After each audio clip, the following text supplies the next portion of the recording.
Mais vivre l'élection céleste est une autre chose. La vocation à l'élection céleste. C'est-à-dire qu'il y a un départ qui est la vocation, qui est l'appel, et il y a un parcours. Trois catégories de personnes qui ne seront pas élues chez Dieu. La première catégorie, la Bible dit qu'ils n'ont prêté aucune attention. Ce sont les païens, lorsqu'on les prête la parole de Dieu, ils ne voient aucune intention de pouvoir écouter la parole. Alléluia. Je vais recevoir quelqu'un ou peut-être faire plaisir à quelqu'un ou même choquer quelqu'un. C'est que de la même manière que Dieu a fait une destinée pour toi, Dieu aussi a fait une destinée pour le païen. Amen. Toi, tu as pour Dieu. Amen. Ça qui m'intéresse ce soir, ce n'est pas de savoir ce que Dieu va faire dans ta vie, mais ce que toi tu dois faire pour ton Dieu. Alléluia. C'est ça qui nous a fait perdre l'équilibre. On a perdu la priorité des choses. On a sorti une chose. Alléluia. Alléluia. Quel est le fait de recevoir l'appel de Dieu, le fait de recevoir la vocation de Dieu n'est pas synonyme à aller à l'élection céleste. Ah, ils ne comprennent pas ce que je sens. L'amour qui chante en moi et qui me donne la joie. Sans...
Entre les mains du Saint-Esprit, prions tous. Alléluia. Seigneur, merci d'Azaleth. Merci pour ce moment que tu nous offres.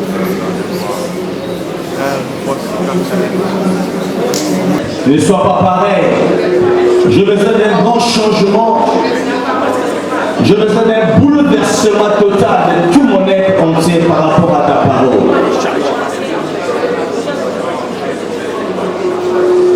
Alléluia. Béni soit le nom,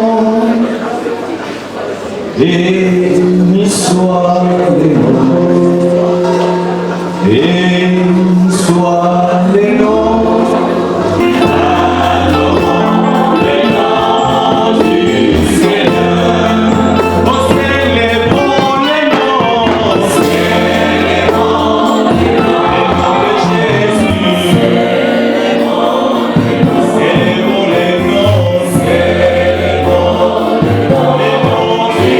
Seigneur,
avons un grand orateur. Amen. Il n'est pas un étranger à Héron. Il nous a déjà fait vibrer une fois ici. Amen. Je me souviens encore qu'on était tous debout et ça vibrait les partout. Et aujourd'hui, c'est lui qui va prendre le relais en ce deuxième jour. Amen. Notre bien-aimé le pasteur, le révérend, les honorables et ma chère Alain, est-ce que vous m'entendez?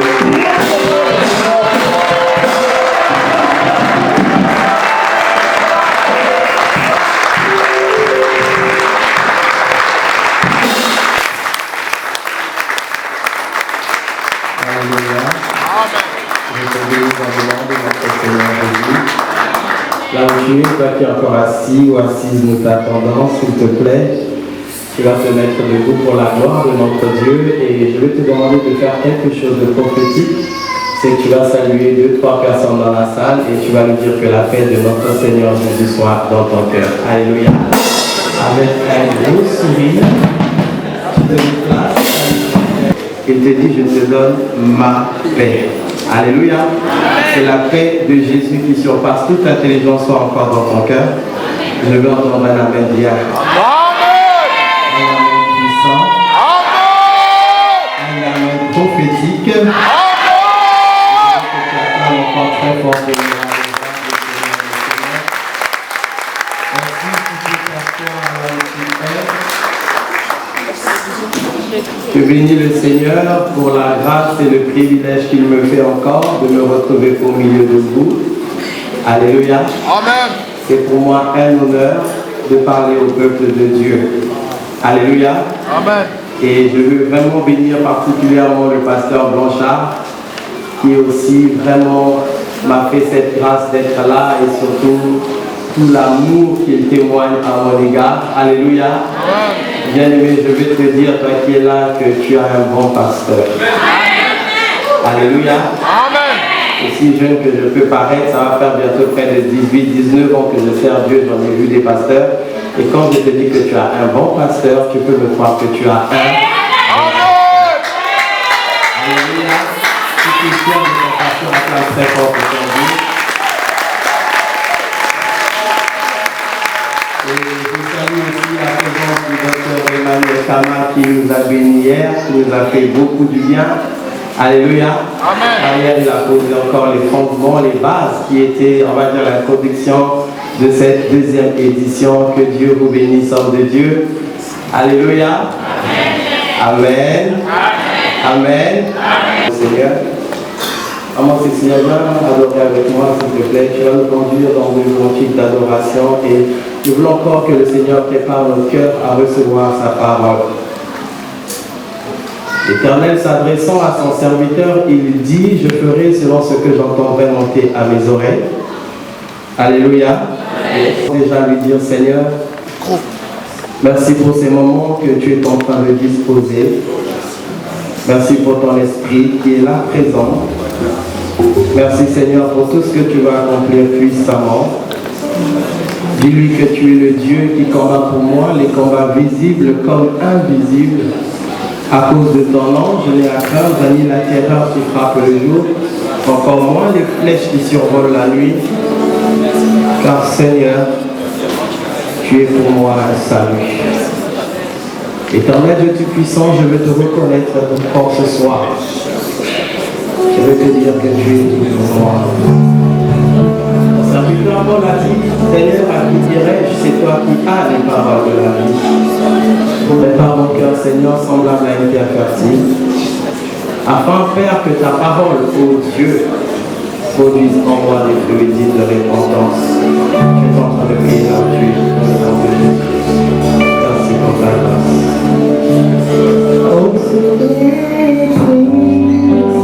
Yes.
Seigneur, merci encore pour ta présence.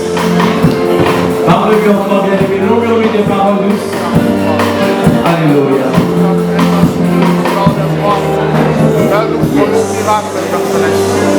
C'est possible, personnel. Alléluia. Parle-lui encore. Parle-lui encore. Parle-lui. Fais quelque chose là où il de moi. Seigneur, nous prenons le contrôle de cet endroit, Père.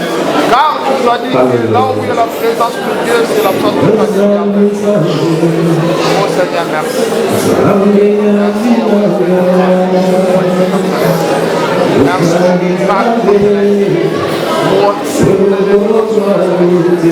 Merci pour la guérison par les bras. Merci pour les chaînes.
J'acclame très fort pour le roi des rois, le Seigneur des seigneurs.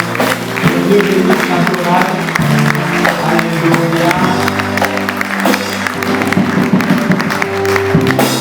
Alléluia. Amen. Nous pouvons nous asseoir. Merci, que Dieu vous bénisse abondamment. Amen. Amen.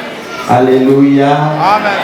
Comme a dit le pasteur, je ne suis pas présenté dans la maison. Amen. Amen. Mais en tout cas, chaque fois que j'en ai l'occasion de me présenter, je dis toujours que je ne suis pas un pasteur de foule. Alléluia. Amen.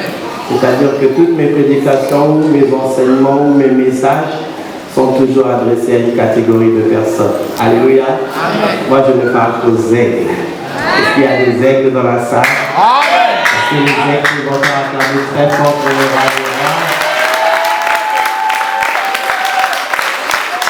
Alléluia. Si tu ne comprends pas ce que je suis en train de dire, c'est pas grave. Je te demanderai juste une seule chose, c'est de me suivre attentivement. Alléluia. Parce que les paroles qui vont sortir de ma bouche ont la capacité surnaturelle de transformer toute ta vie. Je vais entendre un amen. Amen.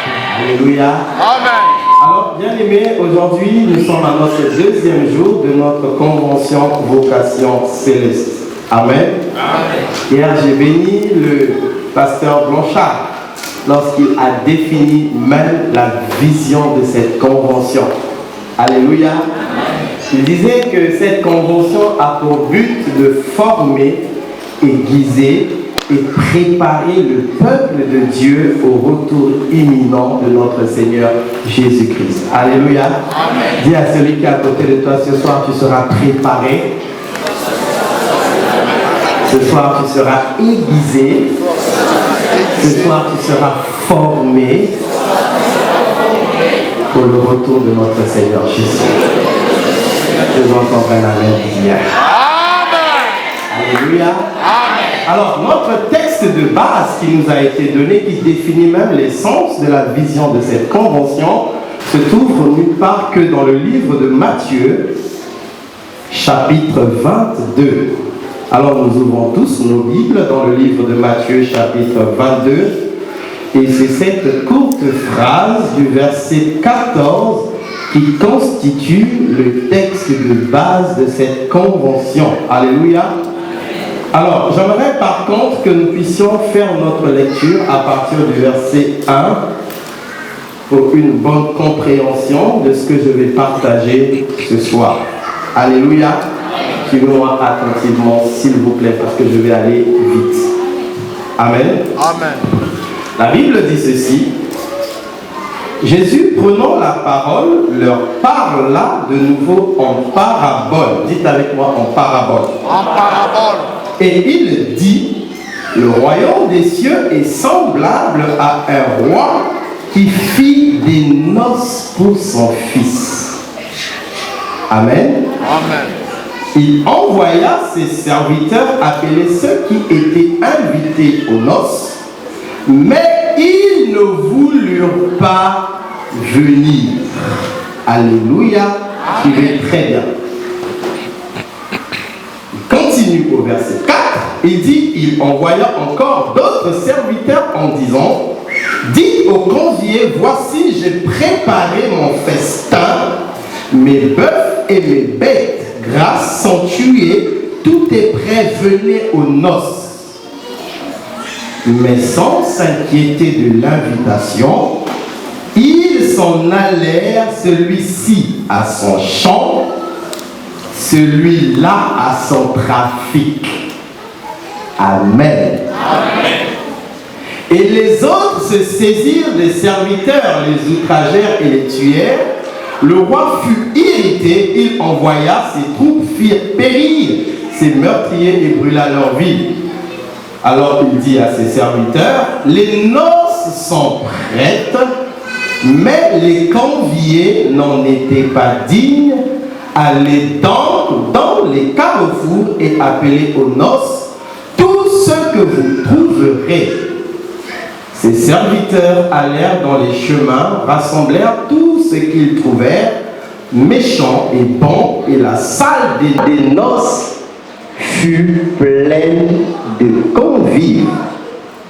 Le roi entra pour voir ce qui était à table, et il aperçut là un homme qui n'avait pas revêtu un habit de noces. Il lui dit: mon ami, comment es-tu entré ici sans avoir un habit de noces? Cet homme eut la bouche fermée. Alors le roi dit à ses serviteurs: liez-lui les pieds et les mains et jetez-le dans les ténèbres du dehors, où il y aura des pleurs et des grincements de dents. Alléluia. Et le verset 14, qui est le texte de base de cette convention, dit ceci: car il y aura beaucoup d'appelés, mais peu d'élus. Répète avec moi cette phrase: car il y aura beaucoup d'appelés, mais peu d'élus. Ça donne froid aux yeux, cette parole-là. Si tu n'as pas froid, t'inquiète pas, tu auras froid tout à l'heure.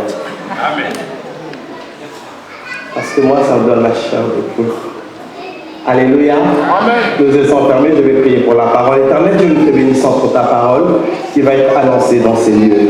La Bible déclare que c'est poussé par ton esprit que des hommes ont parlé de ta part. Seigneur, laisse que Aimar disparaisse. Qu'est-ce qu'il peut apporter à ton peuple, Aimar, un homme fait de chair et de sang? Mais je te prie que tu prennes le contrôle total de mon être, que je ne sois qu'un simple instrument, que toute chair humaine se taise maintenant et que ton esprit seul parle. Je remets toute pensée maintenant captive et soumise à ton obéissance, et que ton esprit seul soit glorifié. Dans le nom de Jésus, nous disons 3 fois Amen, Amen, Amen. Acclame très fort le Seigneur. Fermez vos Bibles et suivez-moi attentivement. Alléluia. La Bible dit: car il y a beaucoup d'appelés, mais peu d'élus. Alléluia. En réalité, en fait, cette parole puissante de notre Seigneur Jésus, il l'a prononcée en guise de conclusion lorsqu'il était en train d'enseigner sur la parabole des noces. Alléluia. Alors, nous ne pouvons pas demeurer sans ignorance, à savoir que lorsque notre Seigneur Jésus enseignait, il enseignait très souvent par des paraboles. Dites encore avec moi: parabole. Alors, c'est quoi exactement une parabole? La parabole était une forme d'illustration que notre Seigneur était en train d'utiliser en se basant sur les faits de notre vie courante pour nous enseigner des vérités spirituelles. Alléluia. Alors, à mon humble avis, le passage de il y a beaucoup d'appelés et très peu d'élus, si je peux me permettre, je considère cela comme étant une base fondamentale pour chaque chrétien. Parce qu'à l'intérieur de cette phrase, nous est enseigné, nous est révélé une vérité spirituelle fondamentale. Dites Amen que je continue. Qu'est-ce que je suis en train de dire? La première chose que je vais te dire ce soir, c'est qu'il y a beaucoup de personnes qui ont reçu la vocation. Alléluia. Ou encore, je peux dire mieux, il y a beaucoup de gens qui ont été appelés du Seigneur. Alléluia. Alors ici, lorsqu'on parle de ceux qui ont été appelés du Seigneur, le Seigneur parle de toi, il parle de toi et il parle de moi. Amen. Alléluia. Car j'ose croire que si tu es assis là, ce soir, c'est parce que quelque part, tu as accepté Jésus-Christ dans ta vie comme ton Seigneur et ton Sauveur. Alléluia. En réalité, ce n'est pas toi qui as accepté Jésus. Parce que Jean 6,44, Jésus nous enseigne que personne ne peut venir à moi si le Père ne l'a appelé, l'a attiré. Alléluia. Donc si tu es là ce soir, c'est parce que quelque part, comme disait le docteur Camaillère, que Dieu t'avait déjà prédestiné et il t'a appelé. Tu as reçu la vocation. Alléluia. Alors ce qui est curieux dans ce passage, c'est que ça ne s'arrête pas là. La Bible dit, aussi nombreux que nous avions été appelés, mais les élus, l'élection céleste, il y en aura peu. Dites Amen que je continue. Amen. Alléluia. Amen. Ce passage m'enseigne quelque chose de très profond. c'est que ce passage est en train de m'enseigner que recevoir la vocation du Seigneur est une chose. Mais vivre l'élection céleste est une autre chose. Alléluia. Je bénis le Seigneur pour ce thème. Ce thème ne dit pas la vocation céleste et l'élection céleste. Ça aurait été deux choses. Mais on dit de la vocation à l'élection céleste. C'est-à-dire qu'il y a un départ qui est la vocation, qui est l'appel, et il y a un parcours, un trait d'union qui nous emmène vers l'élection. Alléluia. Alléluia. Bien aimé, le fait de recevoir l'appel de Dieu, le fait de recevoir la vocation de Dieu n'est pas synonyme à aller à l'élection céleste. Ah, ils ne comprennent pas ce que je suis en train de dire. Non, ils ne comprennent pas. Alléluia. Quand je venais, je me suis arrêté au centre commercial parce que le Seigneur m'a mis quelque chose à cœur. Suivez-moi bien, s'il vous plaît. Alléluia. Aide-moi à ouvrir ça, Pasteur Marie-Albert. Ça, ce sont des enveloppes. Amen. Il y a quelque chose de très profond que je vais te révéler. Vous savez, notre enseigneur enseignait beaucoup avec des paraboles. Et quand j'enseigne, j'aime beaucoup, moi aussi, utiliser des illustrations de la vie courante. Alléluia. Parce que parfois, les paroles peuvent s'envoler, mais les images et les démonstrations restent dans nos cœurs. Dites un amen bien. Alléluia. Alors, la Bible dit que c'était un mariage de noces que le roi avait organisé pour son fils. En réalité, le roi, c'est Dieu notre Père, et le Fils, c'est Jésus-Christ, car la Bible dit que son retour est vu comme étant un mariage, une noce où il viendra récupérer l'église qui est son épouse, une église sans tache ni ride. Dites amen que je continue. Amen. Dites amen que j'ajoute encore. Alors ici, bien aimé, qu'est-ce qui est en train de se faire? C'est que dans le conseil divin de Dieu, ils se sont assemblés lorsque Dieu t'avait formé dans le ventre de ta mère. Dites amen bien. Le Seigneur avait préparé d'avance une vocation pour chaque personne. Est-ce que l'ancien King peut se mettre debout très respectueusement? Alléluia. Je vous présente ici l'ancien King. Amen. C'est un homme formidable. Alors, l'ancien King, il a pour responsabilité dans l'église où le Seigneur m'a mis la charge actuellement d'être le responsable des partenaires. Alléluia. Alors, il y a quelque chose que tout le monde n'a pas. Il a en lui le fardeau de l'œuvre. Alléluia. C'est-à-dire que lorsqu'on arrive à la fin du mois et que le loyer n'a pas encore été payé, parce que pour nos jeunes églises, c'est souvent le problème de loyer. Je ne sais pas si le pasteur Blanchard est confronté à ça. Alléluia. Parce que souvent, là-bas, quand la fin du mois arrive, tu as déjà des palpitations parce que tu sais que si tu fais un retard de loyer, tu atteins une deuxième, c'est compliqué. Dites à la même. Alors, l'ancien King, c'est que lorsqu'on arrive à la fin du mois, il ne dort plus tranquille. Il va rassembler ses partenaires, il va trouver toutes les solutions qu'il faut pour que le loyer soit payé. Et quand même l'argent n'a pas suffi, il va prendre son argent, il va contribuer pour que le loyer soit payé. Ça, c'est une vocation. Ce n'est pas donné à n'importe qui. Alléluia. Si ma soeur prend sa place, elle va sentir ça un poids. Au bout d'un moment, elle va laisser. Parce que ce n'est pas sa vocation. Alléluia. Alors, donc, l'ancien King. Alléluia. Ça, c'est la vocation que tu as reçue de Dieu, qui est en toi, ton don. C'est l'appel de Dieu pour toi. Alléluia. Ça, c'est ce qui constitue ta vocation. Vous me suivez? Amen. C'est ton passeport pour aller au ciel. Alléluia. Dites un amen bien. À côté d'elle, c'est son épouse, la diaconesse Nicole, qui aussi a son fardeau à elle. Elle va se mettre debout aussi. Elle est vraiment responsable de tout ce qui est fardeau dans l'église, c'est elle qui s'en occupe, en tout cas, tout ce qui est social. Je suis capable de l'appeler mercredi à 23h40 pour lui dire que maman Nicole, il y a 2 dimanches, je n'ai pas vu telle soeur, pourquoi elle n'était pas là, elle va me donner la réponse. Alléluia, c'est aussi une vocation. Dites un amen bien. Amen. Alléluia. Amen. Dites amen que je continue. Amen. Alléluia. Amen. Alléluia. Amen. Alléluia. Amen. Le frère ici s'occupe de tout ce qui est technique au niveau de l'église. Alléluia. C'est un fardeau qu'il a. C'est aussi un appel qu'il a reçu de Dieu. C'est aussi ta vocation. Alléluia. Quand tu reçois ta vocation, reste debout s'il te plaît. Ma sœur, elle aussi, elle a reçu son don, elle est expérimentée dans la communication, dans le chant, dans la modération.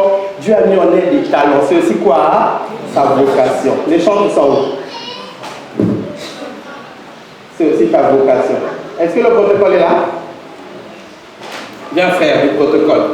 Distribue-moi ça s'il te plaît. Je veux qu'un peu partout qu'il y en ait, que chacun reçoive sa vocation selon son appel.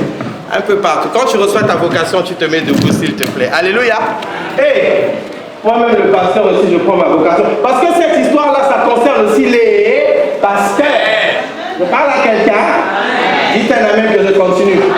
Ça, c'est ma vocation. Alléluia. Alors ici, là, on peut définir le don que j'ai. Peut-être que j'enseigne l'évangile. Peut-être que j'aime la prière. Peut-être que je suis dévoué pour l'œuvre de Dieu. C'est aussi ma vocation. Dites un amen bien. Pasteur Marie, bien, prends ta vocation. Dites avec que je continue. Alléluia. Alléluia. Alors, en réalité, en fait, qu'est-ce qui se passe dans chacune de nos vies? Alors, on va considérer que cette estrade-là, c'est ici le lieu des noces. C'est l'élection céleste. C'est ta vie éternelle. C'est ici où tout se passe. Alors, le fait de recevoir ta vocation ne veut pas forcément dire que tu es déjà arrivé ici dans la nuit des noces. Vous me suivez? Parce que entre le temps que tu as reçu la vocation, alléluia, et le temps que tu arrives... Oh, il y a des gens qui ont reçu la vocation dans l'église. Vous allez distribuer les enveloppes. Levez-vous. Moi, j'ai envie de voir un certain nombre de personnes se lever. Tous ceux qui ont remis les enveloppes, levez-vous. Vous allez comprendre quelque chose. Soyez prophétique. Amen. Je sais que c'est fatigant, mais rassure, je suis debout beaucoup plus que toi. Jusqu'à la fin. Fais une exception en guise de solidarité du pasteur qui est debout. On va le soutenir. Dites à la bien. Alléluia. Alléluia. N'importe où, n'importe qui. Je vais voir au moins une vingtaine de personnes se mettre debout. Alléluia. Alors, qu'est-ce qui se passe en réalité? C'est que quand le Seigneur te donne la vocation, l'appel, ce qui est bizarre, c'est que la Bible nous dit en conclusion que parmi ceux qui ont reçu l'appel, peu seulement seront élus. Alléluia. Amen. Alors, qu'est-ce qui fera à ce que tu puisses être élu? Parce que Dieu t'a déjà prédestiné. Amen. Dieu t'a déjà prédestiné, je dis quoi? Amen. Mais le fait que Dieu t'a déjà prédestiné n'est pas synonyme à ce que tu vas rentrer dans l'élection. Sinon, cette phrase serait enlevée dans la Bible. Vous êtes d'accord avec moi? En fait, qu'est-ce qui se passe? C'est que lorsque le Seigneur te donne l'invitation, pour que toi tu puisses accéder ici à l'élection, tu as exactement deux responsabilités qui te reviennent. Donc, lorsqu'on dit de la vocation à l'élection, alléluia, il y a un trait d'union. C'est le trait d'union qui va te permettre à rentrer dans l'élection. Ce trait d'union, c'est toi. C'est ta responsabilité. Quelle responsabilité? C'est de répondre à l'invitation du Seigneur. Amen. Alléluia. Amen. Parce que comme dans la nuit de noces, on a envoyé les invitations, il y a des gens qui ont refusé. C'est ainsi qu'on verra dans le monde, il y a trois catégories de personnes qui ne seront pas élues chez Dieu. La première catégorie, la Bible dit qu'ils n'ont prêté aucune attention. Ce sont les païens, lorsqu'on les prête la parole de Dieu, ils ne voient aucune intention de pouvoir écouter la parole. Alléluia. Je vais laisser voir quelqu'un, ou peut-être faire plaisir à quelqu'un, ou même choquer quelqu'un. C'est que de la même manière que Dieu a fait une destinée pour toi, Dieu aussi a fait une destinée pour le païen. Amen. Alléluia. Alléluia. La différence entre toi et le païen, c'est que le païen s'est retrouvé dans la catégorie de ceux qui ont ignoré l'invitation du Seigneur. Et il y a eu une deuxième catégorie. La Bible dit que ce sont ceux qui ont commencé à vaquer à leurs occupations. D'autres ont préféré aller au champ, d'autres ont préféré aller dans leur trafic, plutôt que de répondre favorable à l'invitation du Seigneur. Alléluia. Amen. Alléluia. Amen. Là, c'est la catégorie de personnes. Parfois, il vient à l'église, mais il est trop préoccupé par les choses de ce monde. Il a les soucis de ce monde. Alléluia. Alléluia.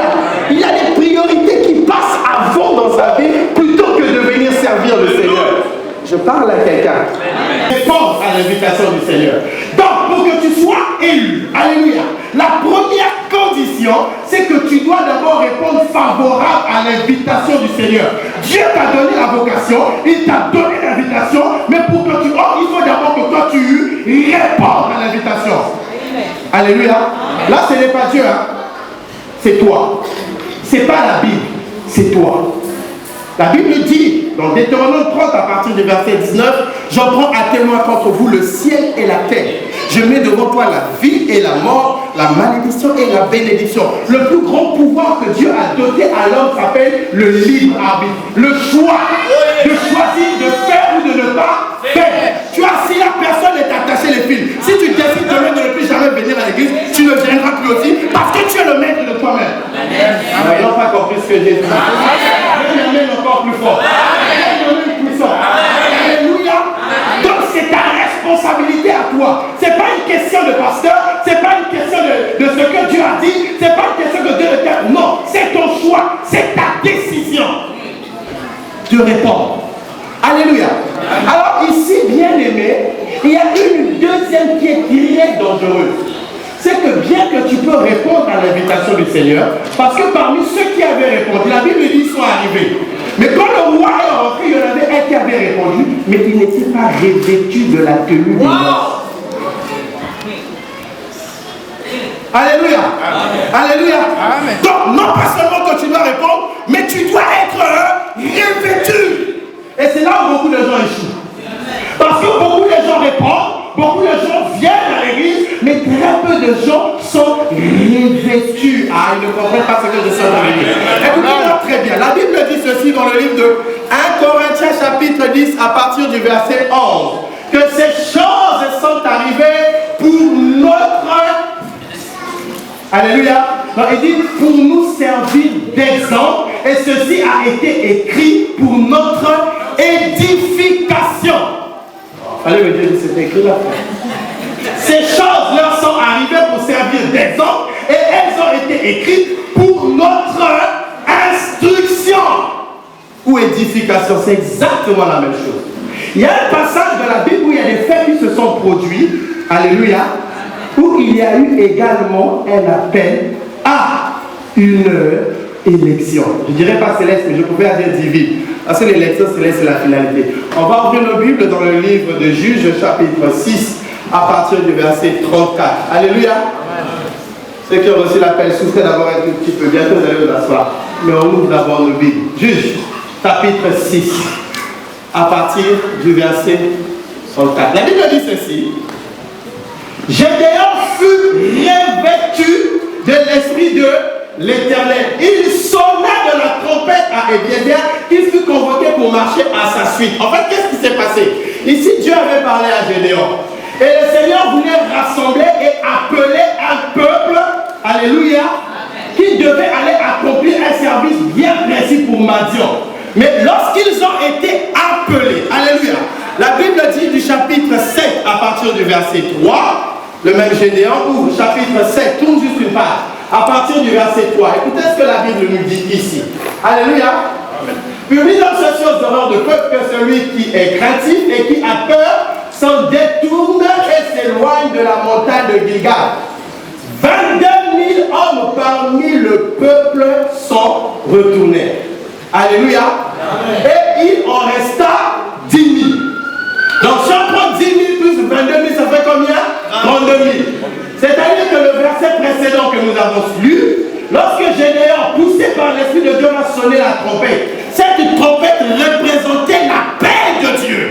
Alléluia. Amen. Cette trompette représentait la vocation du Seigneur. Merci un peu, ça sort. Nous sommes d'autres personnes sont fatiguées. Alléluia. Amen. Cet appel représentait l'appel de Dieu. Alors, lorsque l'appel de Dieu va être lancé, la Bible dit qu'il va y avoir 32 000 personnes qui vont répondre à cet appel. Amen. Alléluia. Amen. Alors, les 32 000 personnes vont répondre à cet appel. C'est là où ça rentre de la catégorie, il y a beaucoup d'appelés. Alléluia. Amen. À partir de ce moment, le verset suivant, continuons frère. Alléluia. Le verset 4.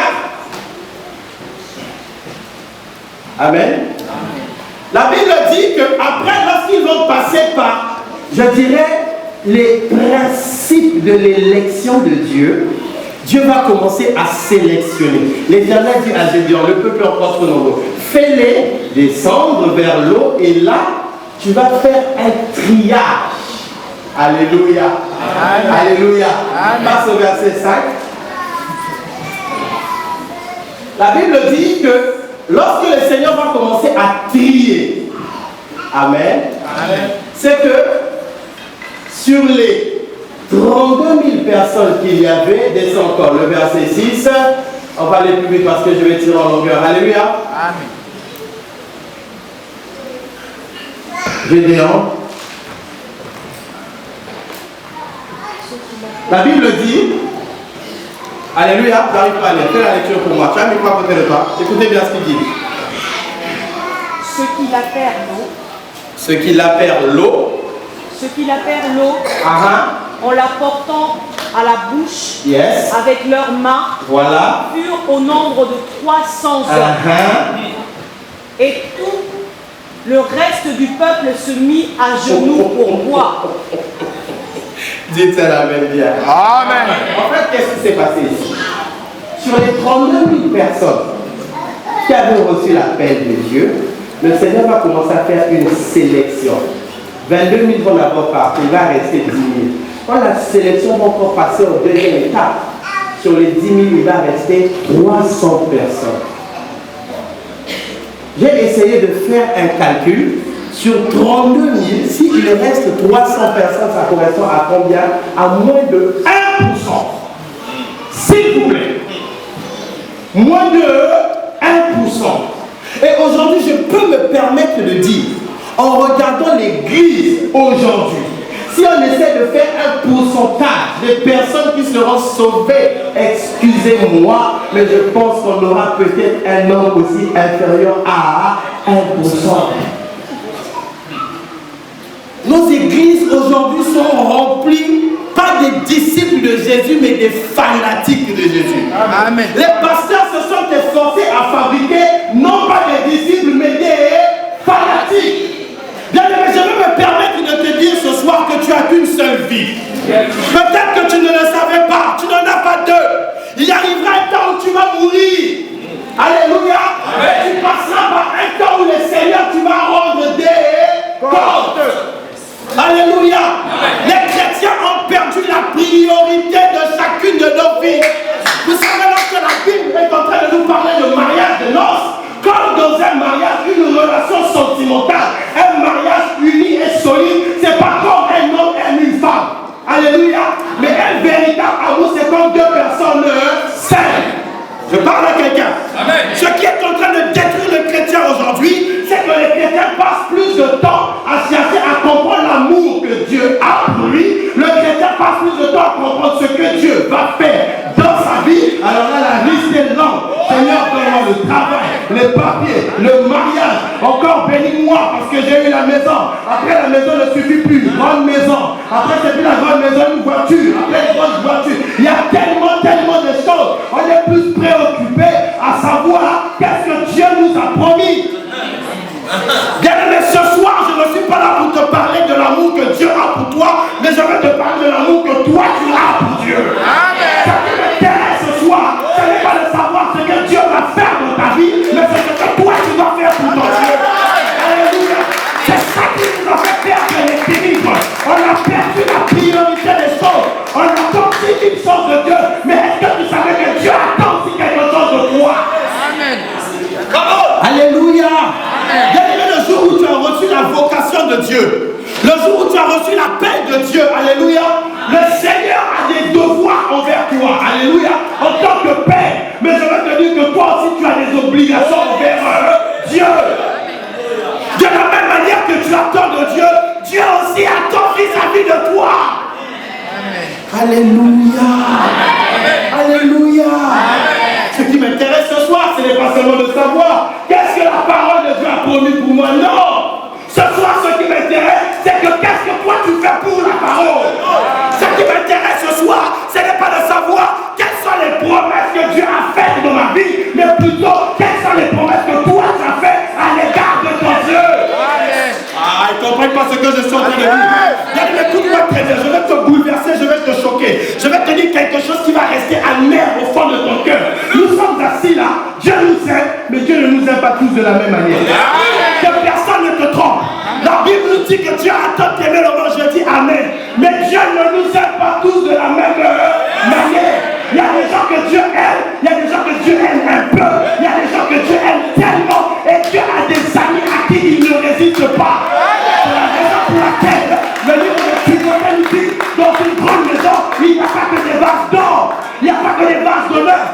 aussi des vases à usage vil. La maison de Dieu, nous sommes des vases. Mais tous les vases n'ont pas la même. Je parle à quelqu'un. Dites-moi la même chose. Dites-moi même que je continue. Dites-moi même que je libère encore. Dites-moi même que je dépose. Il y a un fait bizarre qui s'est passé dans la Bible.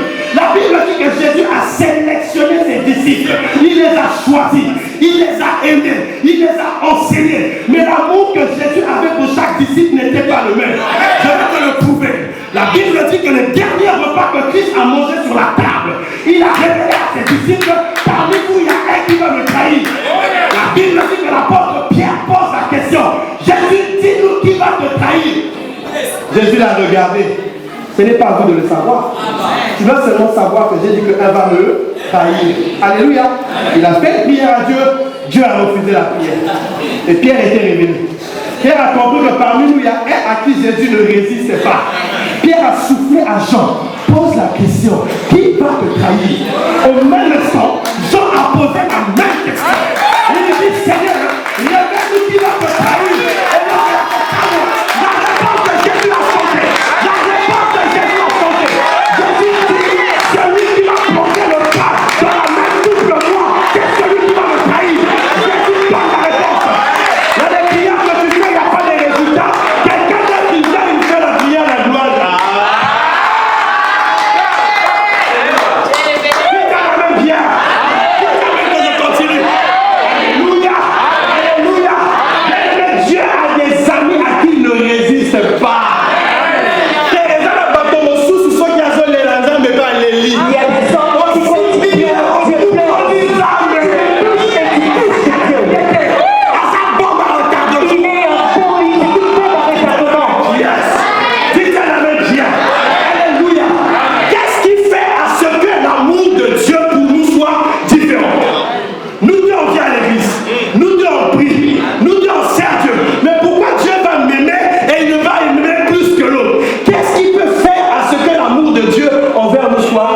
Écoute-moi très bien. Je vais te révéler un grand secret spirituel ce soir. Alléluia. Ce qui fera ce que Dieu puisse t'aimer. Ce qui fera ce que Dieu ait un amour dans ta vie particulier par rapport à d'autres personnes, c'est le rendu que toi tu donnes à Dieu. Oh yes! Oh yes! Dieu te bénisse. Alléluia. C'est le rendu que toi tu donnes à Dieu. Le rendu. Alléluia. Amen. Alléluia. Amen. La Bible nous dit ceci, Matthieu chapitre 21 à partir du verset 28. On va lire quelque chose, suivez-moi bien, s'il vous plaît. Alléluia. Il y a quelque chose de très puissant ici, que la Bible nous enseigne. Matthieu 21 à partir du verset 28. Alléluia. Amen. La Bible dit que vous semble. Un homme avait deux fils. Dites avec moi deux fils. En réalité, dans l'église, il y a deux fils. Oh yes. Il y a deux catégories de fils. Alléluia. Nous sommes tous des fils, mais on n'a pas la même catégorie. Je parle à quelqu'un. Il dit que nous sommes un homme avec deux fils.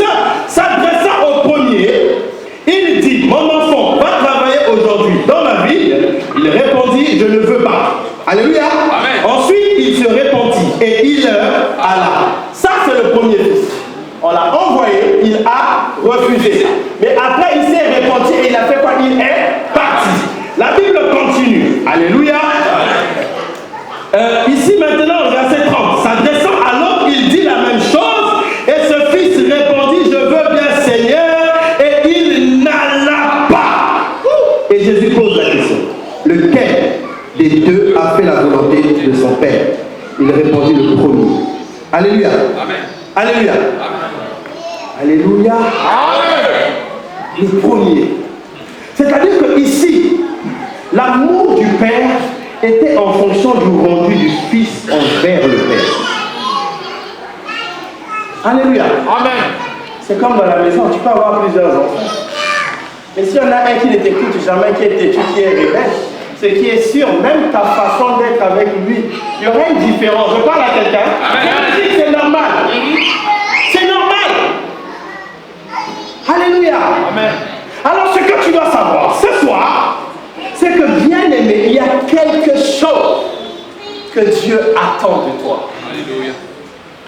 Et c'est la chose principale que je suis venu te dire ce soir. Toi, tu peux attendre 10 000 choses de Dieu. Mais Dieu attend de toi une seule chose. Alléluia. Qu'est-ce que Dieu attend de toi? Que tu viennes à l'église tous les jours? Non, je ne pense pas. Qu'est-ce que Dieu attend de toi? C'est que tu sois milliardaire? Non, je ne pense pas, parce qu'aujourd'hui les chrétiens, ils ont perdu vraiment les repères. Le but de tous les chrétiens aujourd'hui, enfin entre guillemets, en majorité, c'est de devenir des milliardaires.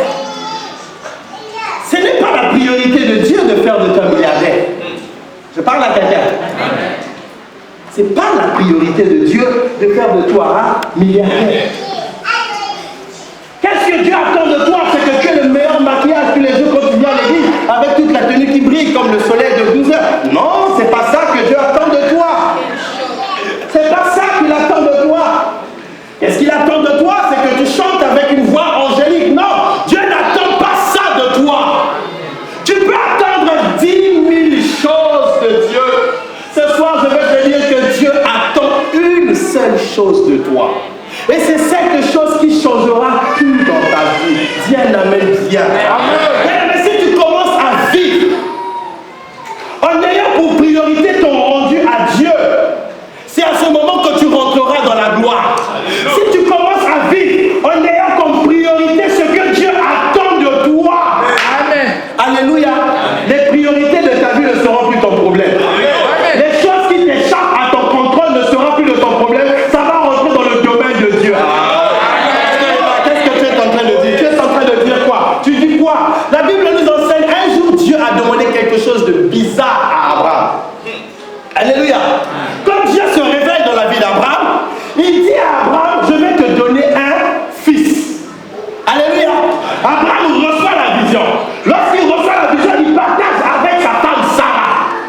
Les années ont commencé à écouler. Sarah s'est rendue compte que non, en fait, Abraham, là où je suis vieux. Je ne peux plus concevoir. Alléluia. Et par souci que j'ai pour toi, je ne veux pas te permettre aussi que tu restes sans fils. Tiens, prends ma servante. Alléluia. Et tu feras un enfant avec elle. Ce qu'elle disait, humainement, elle avait raison. Je dis bien humainement. Alléluia. Et Abraham a été corrompu par sa femme. Lorsqu'il a fait ça, ça a eu des conséquences dramatiques dans sa vie. Jusqu'aujourd'hui. Alléluia. Écoute-moi bien, bien-aimé, toute vision dans le Seigneur ne se partage pas. La Bible dit que l'homme quittera son père et sa mère pour s'attacher à sa femme. Les deux deviendront une seule chair. On dit une seule chair, pas un seul esprit. C'est pas la même chose. Alléluia. Vous êtes une chair, mais lorsqu'on monte dans la dimension spirituelle, moto, il y a une lien, chacun pour soi. Je parle à quelqu'un. Alléluia. Parce qu'il y a des choses que Dieu va faire avec toi que ta femme ou ton mari ne comprendra pas forcément. Alléluia. Est-ce que je parle à quelqu'un? Et lorsque le Seigneur réapparaît dans la vie d'Abraham, il dit à Abraham, cette fois-ci tu dois m'offrir ton fils unique. Alléluia. La Bible dit ceci. Quand Abraham a préparé tout ce qu'il fallait le boire avec ses serviteurs, il sortait avec son fils. Là, Sarah se met devant la porte et lui pose la question, Abraham, tu vas où? Alléluia. Amen. Alléluia. Amen. La logique d'un bon couple, c'est là où on partage tout en commun. Je parle à quelqu'un. Normalement, là, Abraham allait dire à sa femme, je vais offrir le fils à Dieu. Mais Abraham a compris, non, la première fois que j'ai fait si je lui dis, elle va me convaincre de ne pas. Alléluia. Abraham dit à la femme, non, je vais seulement adorer. Il n'allait pas adorer, il allait offrir le fils de Sarah. Sarah allait l'expliquer. L'enfant que j'ai eu dans ma vieillesse, que j'ai porté 9 mois, jamais il sort pas d'ici. Alléluia. Alléluia. Il y a des révélations quand Dieu te parle. Vous savez, il y a beaucoup de gens qui ont raté la visitation de Dieu. Parce que tout simplement Dieu l'appelait à quelque chose, mais quand il voulait faire, il a pas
non, Dieu va quand même me le remettre. Ça fait des sacrifices comme ça dans la vie. Hein? Alléluia. C'est tellement Dieu qui a envie de donner, mais tu réfléchis. Ah, frère. Alléluia. Amen. Dieu le sacrifice, hein? Alléluia. Amen. Alléluia. Amen. Mais ce qu'Abraham ne savait pas, c'est que ce qu'il était en train de faire, en réalité, Abraham était en train de mettre dans la priorité dans sa vie ce que Dieu attendait de lui. Yes. Alors, qu'est-ce qui se passait? Je vais te révéler. Ouvre grandement tes oreilles. Pendant qu'Abraham était en train de se préparer et qu'il montait le mont Morija, qui était un mont très élevé, il était en train de monter avec son fils. Ce qu'il ne savait pas, c'est que de l'autre côté de la montagne, Dieu aussi était en train de faire monter un bélier à sa place. Alléluia.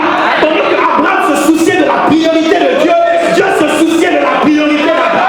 Quand Abraham faisait un pas, le bélier faisait un pas. Abraham faisait deux pas, le bélier faisait un pas. Abraham faisait trois pas, le bélier faisait trois pas. T'as voulu mon fils, Dieu lui dit non, n'offre pas ton fils, tiens, j'ai déjà préparé la provision.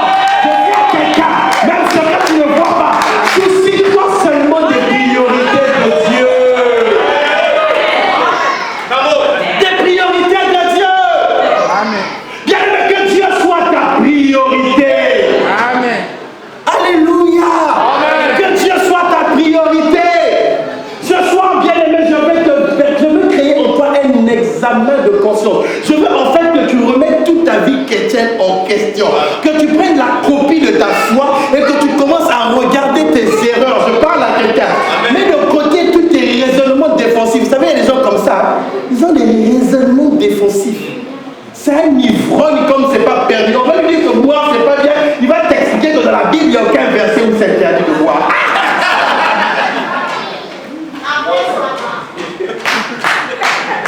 Il va même t'expliquer d'ailleurs le premier miracle que Jésus-Christ a fait.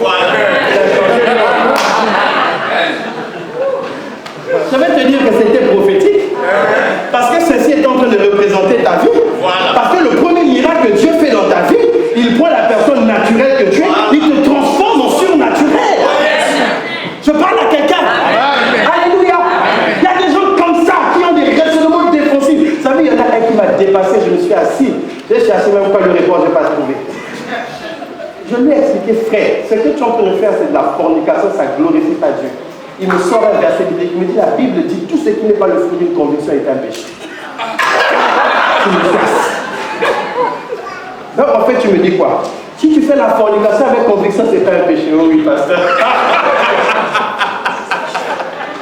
Alléluia. Bien aimé, ne te trompe pas. Alléluia. L'horloge de notre vie, elle tourne. Un jour viendra où tu vas mourir. Quelle que soit ta beauté, à un moment viendra, ton corps servira de nourriture pour l'éternité sur la terre. Quels que soient les biens que tu as, le crédit que tu t'efforces à payer cette grande maison-là, ça va rester. Tu partiras. Que personne ne te trompe, frère. Que personne ne te trompe, ma soeur. Alléluia. Aujourd'hui, les chrétiens, ils ont perdu la pensée de l'éternité. Le diable est venu nous corrompre. Ce que Jésus a refusé quand il était sur la terre, nous on se bat pour ça. Quand le diable est venu tenter Jésus, il a dit, lève-toi, regarde toutes les richesses de ce monde. Prosterne-toi, je te donne. Jésus a dit, je n'en veux pas. C'est ça qu'on nous propose aujourd'hui. Alléluia.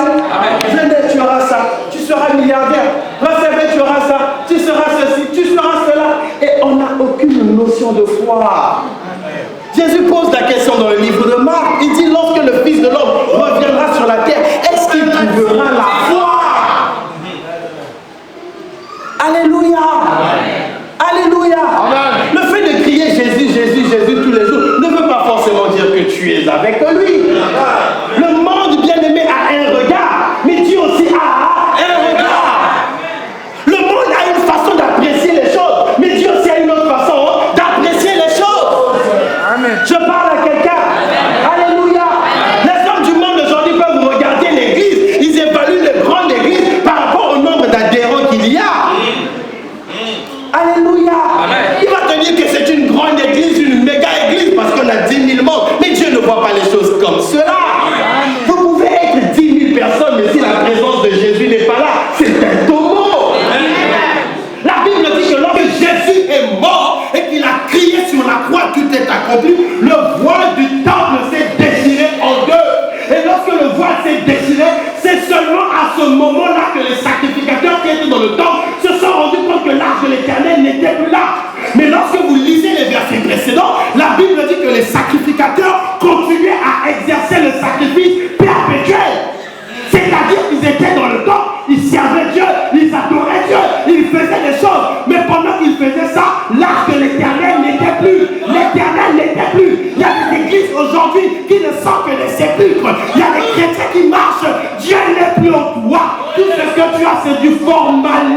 humain.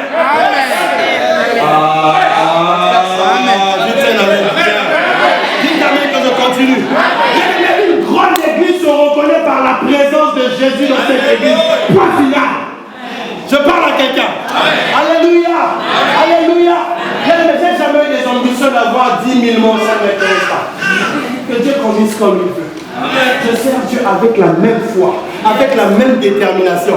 Je vais parler avec 1000 personnes de la même manière que même s'il y a 2 personnes, je prêche. Amen. Alléluia. Amen. Alléluia. Amen. Et le message restera le même. Amen. Je veux dire à quelqu'un, il y a beaucoup d'appelés, mais très peu d'élus. Alléluia. Il y a beaucoup d'appelés, mais très peu d'élus. Fais attention à la vie que tu mènes. Parce que le Seigneur te parle, mais tu endurcis ton cœur. Tu endurcis ton cœur, tu endurcis ton cœur, tu endurcis ton cœur. Vous savez, quand Dieu parle, il parle une fois, tu ne comprends pas, il parle. Ah, Dieu a des manières de dire. Acte chapitre 1, rapidement s'il vous plaît. Romains chapitre 1. Alléluia. On va lire quelque chose, s'il vous plaît. Rapidement seulement. Alors là, je vais m'adresser à quelqu'un. Je vais m'adresser à quelqu'un. Dis un amen, bien. Amen. Alléluia. Amen. La Bible dit ceci.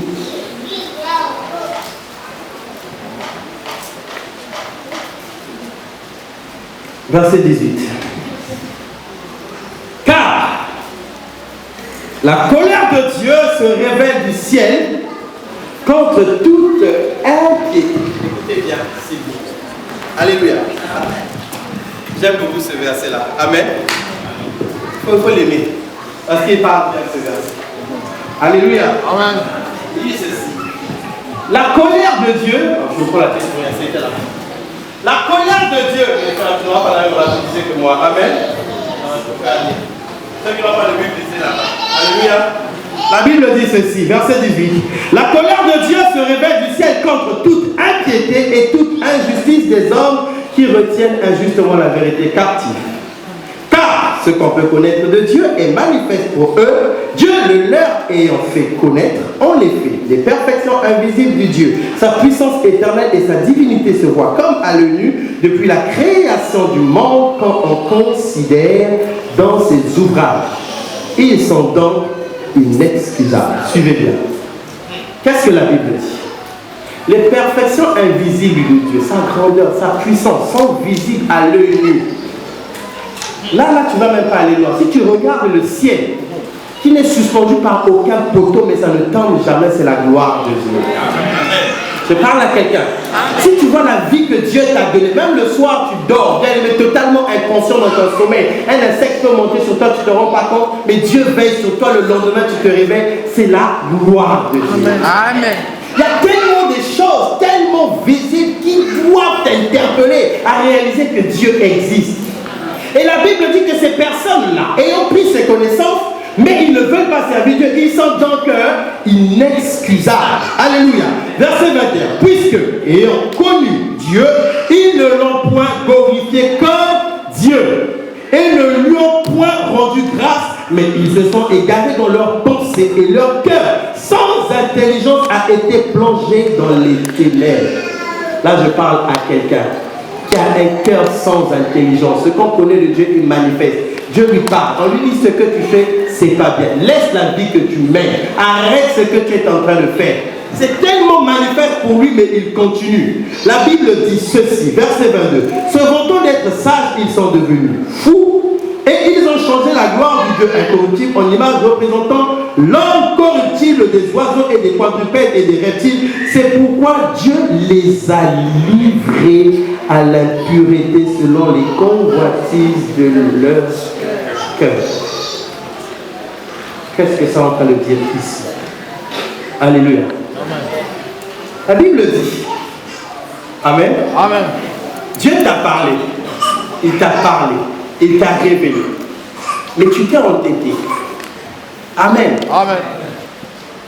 Dans ta cigarette, dans ta boisson, dans ta vie de débauche, dans ton impureté.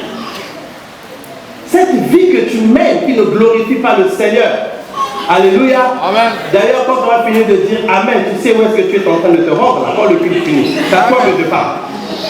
Dieu te voit. Dieu te voit. Ne te dis pas que je viens ici à l'église, j'ai prié, après tout s'arrête là. Amen. Ça ne marche pas comme ça. Il y a des gens qui prennent même Dieu pour leur ami. Ils vont mal interpréter le message que le docteur Kama a donné hier, comme on a été prédestiné, donc tout est fini. Donc, après, je parle à quelqu'un. C'est pas comme ça que ça marche. Alléluia. Parce que même la destinée que Dieu a fait pour toi, en réalité, cette destinée n'est pas finie. Est-ce que tu entends le dire, pasteur? Alléluia. Cette destinée pour s'accomplir, elle a aussi besoin du concours de ta volonté. Parce que la destinée de Dieu, elle peut se modifier tous les jours en fonction de tes actes. Oh yes! Qu'est-ce que tu es en train de dire? Amen. Les actes que tu poses ont une conséquence indélébile dans ta destinée. Quand Dieu s'est révélé à cette femme qu'on appelait Rebecca, elle avait une grossesse qui faisait mal. Elle a consulté l'Éternel. Dieu dit à l'Éternel, à cette femme, à l'intérieur de ton ventre, en fait, il y a deux enfants qui représentent deux nations. Suivez-moi très bien. Il dit ceci, parmi ces deux nations, le grand frère sera assujetti par le petit frère. Ça, c'était la destinée. Dieu a révélé que lorsque les deux enfants devenaient, c'est-à-dire Jacob et Ésaü, alléluia, Jacob, le petit frère, devait régner sur le grand frère Ésaü. C'était déjà écrit au ciel. La prophétie avait été annoncée à la maman. Alors, lorsque les jours de leur papa commençaient à arriver, ils commençaient à devenir vieux, la maman a calculé, selon la logique des choses de ce monde. Normalement, le droit de l'Est, c'est le grand frère qui va recevoir la bénédiction. Elle a corrompu son fils, ils ont commencé à aller voler le droit de l'Est du grand frère. Bien aimé, tu peux être sûr d'une chose, c'est pas ce que Dieu avait prévu. Alléluia. Amen. Dieu n'avait jamais prévu que Jacob devait aller voler le droit de l'Est de son frère. Mais il n'avait pas besoin de faire ça. Pourquoi tu vas aller voler quelque chose qui t'appartient? Pourquoi? Alléluia. Amen. Mais dès lors qu'il va aller voler le droit de l'Est, bien aimé, le livre de Dieu a changé ce jour-là. On ne saura jamais ce que la vie de Jacob aurait été s'il n'avait pas volé le droit de l'Est de son frère. Parce que ça va avoir des conséquences tragiques. À un moment, Esaü va chercher à le tuer. Sa maman va dire à ton frère en colère contre toi, va te cacher chez mon frère là-bas pour quelques jours seulement. Le temps que sa colère ne se calme. C'était la dernière fois qu'il avait revu sa maman. Il est parti chez Laban, il est resté 20 ans. Jusqu'à quand sa maman est morte, il ne l'a plus revu. Je parle à quelqu'un. Amen. Je parle à quelqu'un. Je parle à quelqu'un. Alléluia. Amen. Si Abraham n'avait pas eu un enfant avec Agar, les choses ne seraient pas comme on les voit aujourd'hui. Oh yes. Dieu n'avait pas prévu. C'était le choix d'Abraham. Je parle à quelqu'un. Dieu a prévu que tu quittes l'éternité, que tu passes de la temporalité et que tu ailles dans l'éternité. Mais si on te donne de la temporalité, quand tu choisis pour faire les choses de ce monde, qu'est-ce qui se passe? Tu perds l'éternité. Voilà pourquoi beaucoup de personnes se sont garées aujourd'hui. Tous les pasteurs que vous voyez dans les rues ne sont pas tous des faux pasteurs. Il y a des gens qui ont commencé avec le zèle de Dieu. Voilà pourquoi je prie tous les jours, Seigneur, préserve-moi. D'ailleurs, je suis seulement un homme. Je ne sais pas, j'ai peut-être des faiblesses. Mais le jour où, Seigneur, tu es en train de voir moi et ma, la première fois, la vie comme le Prénatica. Seigneur, retire-moi le souffle de vie, la coupe pendant qu'elle est là. Retire-moi le souffle de vie pour le ciel. Que je meure. Amen. Que je ne termine pas dans ces choses-là. Combien de pasteurs ont troqué leur salut pour les choses de ce monde? Combien? Combien? D'autres même pour les papiers seulement ici en France, ils ont vendu leur foi. Ma kota, ma balle, ma kota, ils sont rentrés même dans les mariages de sang. Dieu qui a permis que tu viennes dans ce pays avant que tu ne viennes, il ne savait pas que dans ce pays il y avait des problèmes de papier. Il ne savait pas qu'il y avait des problèmes de l'immigration. Il ne savait pas qu'il y avait des problèmes de notre culture. Mais si tu as permis que tu viennes là, c'est que tu es capable de me donner ce qu'il te demande. Garde ta foi. Ne la transfère pas. Ne traverse pas ta foi, bien-aimé. Sois ferme. Espère en Dieu. Il agira. Dans la naïve, je n'ai rien à manger. Et il dit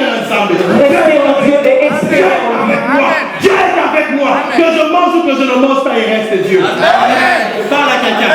Je parle à quelqu'un. Je parle à quelqu'un. Je parle à quelqu'un. Je parle à quelqu'un. Alléluia. Alléluia. Je veux te dire ce soir que Dieu attend une seule chose de toi. Dis avec moi une seule chose. Une seule chose. Ouvre ta Bible. Que le Seigneur garde cette parole dans ton cœur. Qu'il te la grave. Que tu ne l'oublies jamais. Alors je dis bien jamais. Je veux le dire de toute ma force, avec toute l'énergie possible. Je veux te dire que Dieu attend une chose de toi. 1 Corinthiens. Alléluia. Chapitre 4. À partir du verset 2. Alléluia. Amen. La Bible dit ceci. Alléluia. Nous savons du reste, frères. Alléluia. Amen. Hey Jésus. Du reste.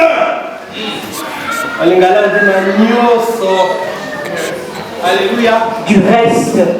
Tout le reste. Ce qu'on demande à des dispensateurs. Les dispensateurs, c'est quoi? Les serviteurs, les vocationnés. Le mot la sonne bien. Les vocationnés. Les appelés. Ce qu'on demande aux appelés, c'est que chacun de vous soit trouvé fidèle. La seule chose que Dieu attend de nous, c'est que nous soyons fidèles. Dis à ton voisin, sois fidèle.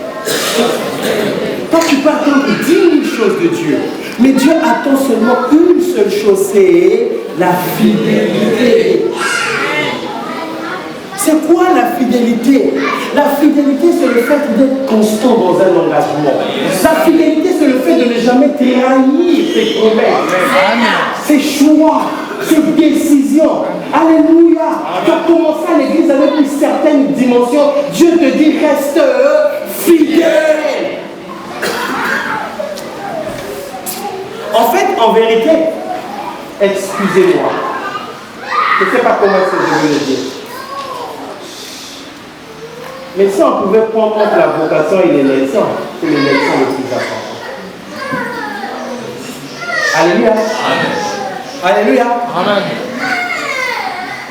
Et le trait d'union qui va te faire entrer à l'élection s'appelle la fidélité. Je parle à quelqu'un. Amen. La fidélité.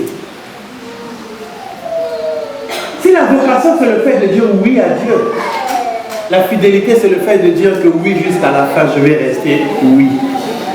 C'est la raison pour laquelle la Bible dit la fin d'une chose vaut mieux que son commencement. Donc, en fait, ce qui est important pour Dieu, ce n'est pas la vocation, ce n'est pas le fait d'avoir répondu à la vocation, mais c'est la finalité de cette vocation. Amen. Je parle à quelqu'un? Amen. Ah, j'ai débordé, il est 20h30. Dieu merci, donc déjà, on va se mettre debout. Alléluia.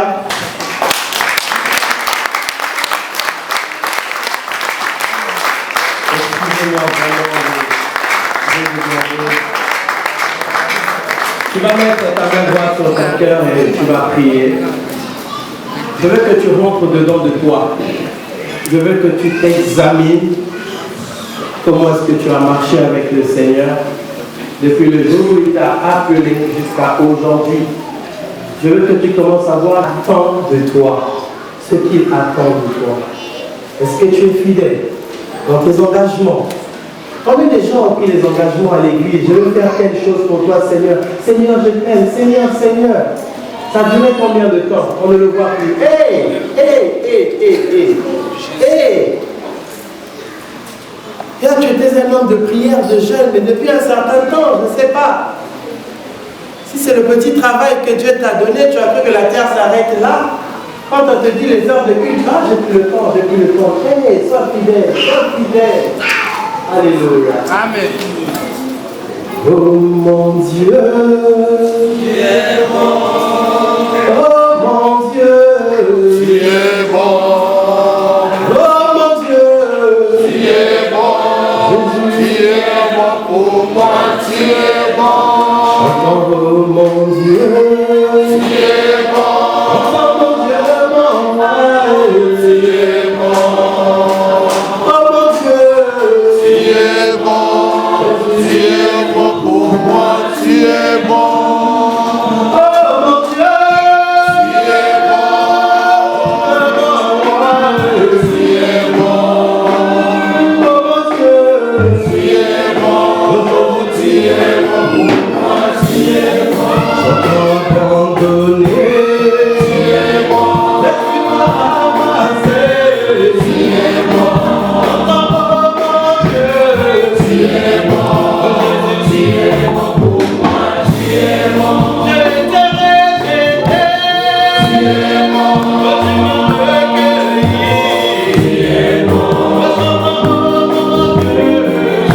de pouvoir faire les choses dans l'élan avec lequel tu as commencé.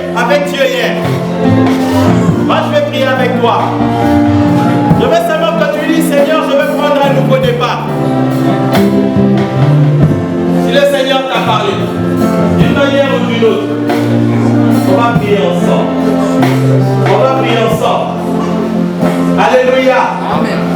J'aimerais que tu réalises que si le Seigneur revient ce soir, qu'il n'y a rien qui va t'empêcher de vivre la gloire de Dieu dans ta vie. Alléluia. Je ne connais pas ton lendemain. Alléluia. Je vais prier. Lève ta main vers le ciel. Tu es concerné par cette parole. Lève ta main vers le ciel. Bien-aimé, c'est une affaire en toi et en Dieu. Regarde à celui qui est à côté de toi. De la vocation à l'élection. Seigneur, regarde encore cette main qui est levée. Le symbole d'humilité. Cette personne qui est en train de s'humilier devant toi. Cette personne qui dit, Seigneur, j'ai été faible. Cette personne qui dit, Seigneur, je n'ai pas su être fidèle à mes engagements. Cette personne qui dit, Seigneur, la vocation, le don, le talent que tu m'as donné, je n'ai pas exercé comme tu le veux. Cette personne qui est en train de dire, Seigneur, je ne me suis pas soucié des attentes que tu avais vis-à-vis de moi. Cette personne qui est en train de me dire, Seigneur, ce soir je vais prendre l'engagement d'être un disciple de Christ. Moi aussi, comme l'apôtre Paul, je vais dire que si je vis, ce n'est plus moi qui vis, mais c'est le Christ qui vit en moi. Que l'onction du Saint-Esprit se repose sur toi. Une onction de repentance. Une onction de consécration. Aujourd'hui, il y a quelque chose que le Seigneur va communiquer en toi. Un don. Un don. Un don. Une vocation. Quelque chose. Quelque chose. Quelque chose. Quelque chose. Père. Merci pour ta gloire. Merci pour ton onction. Merci pour ta puissance. Merci pour ton onction. Alors là où tu es en train de prier maintenant. Dis-lui, Seigneur, merci pour ce message. Merci pour cette parole. Tu es en train de prier. Tu es en train de prier. Dans le nom puissant de Jésus.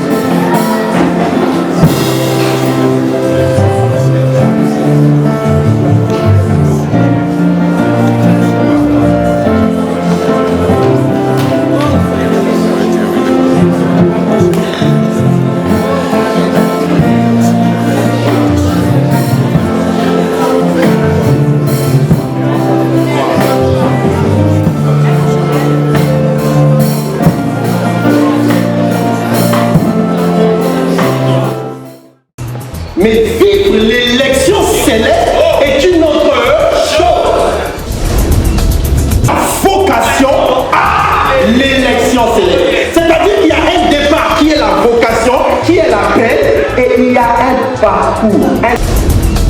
Trois catégories de personnes qui ne seront pas élues chez Dieu. La première catégorie, la Bible dit qu'ils n'ont prêté aucune attention. Ce sont les païens, lorsqu'on les prête la parole de Dieu, ils ne voient aucune intention de pouvoir écouter la parole. Alléluia. Je vais laisser voir quelqu'un ou peut-être faire plaisir à quelqu'un ou même choquer quelqu'un. C'est que de la même manière que Dieu a fait une destinée pour toi, Dieu aussi a fait une destinée pour le païen. Amen. Toi, tu as pour Dieu. Amen. Ça qui m'intéresse ce soir, ce n'est pas de savoir ce que Dieu va faire dans ta vie, mais ce que toi tu dois faire pour ton Dieu. Alléluia. C'est ça qui nous a fait perdre l'équilibre. On a perdu la priorité des choses. On a sorti une chose. Alléluia. Alléluia. Bien-aimé, le fait de recevoir l'appel de Dieu, le fait de recevoir la vocation de Dieu n'est pas synonyme à aller à l'élection céleste. Ah, ils ne comprennent pas ce que je sens. L'amour qui chante en moi et qui me donne la joie.